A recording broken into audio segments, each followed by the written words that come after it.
hvor vi skal lave de bedste chicken nuggets ever. Og det vi skal bruge til det, det er simpelthen bare sådan noget godt kyllingebryst her. Og noget paprika. Nogle æg. Noget punkorasp. Og så skal vi også bruge noget kernemælk og noget salt og noget peber. Okay, vi skal simpelthen bare skære kyllingestykkerne ud. Sådan tilpas. Sådan. Jeg tænker bare den her størrelse. Der er 4 deciliter kernemælk ned i vores kylling. Og det gør vi simpelthen bare ved at måle sådan en deciliter hver. Okay, og nu skal der også være hvidløg i her. Sådan. Nu skal vi bare sådan blende det her. Sådan hvidløgn kommer lidt rundt over det hele. Og det spændende med det her, det er, at det er nuggets i ovnen. Så det har jeg ikke prøvet før, så det er virkelig spændt på at se. Det kan det. Og nu skal jeg have 2 spiseskefulde sød paprika. Og så skal vi have lidt salt, og det er bare sådan, det kommer. Sådan. Måske sådan her. Og så noget peber.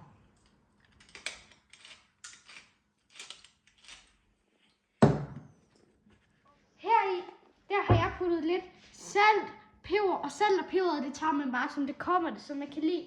Og så 2 spiseskefulde sød paprika. Og nu skal jeg have 4 af dem her.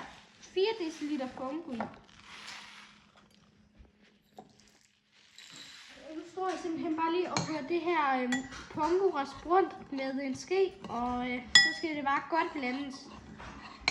Det er simpelthen bare lige at slå 2 æg ud i den her, så vi kan. Og nu skal vi simpelthen bare til at vende det her kylling i rasp. Men vi vender det jo ikke bare rent i rasp, så vi starter med æg. Godt vend det æg, og det er bare helt normale æg. Og så er det bare godt at vende det. Og så lige op, og så ned.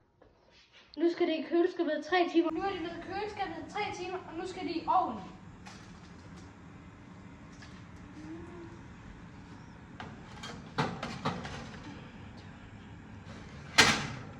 Sådan der. Okay, og nu skal vi simpelthen til at smage de her nuggets. Og vi skal lige prøve at se, sådan her ser det ud. Og så skal vi lige have dem i noget dip.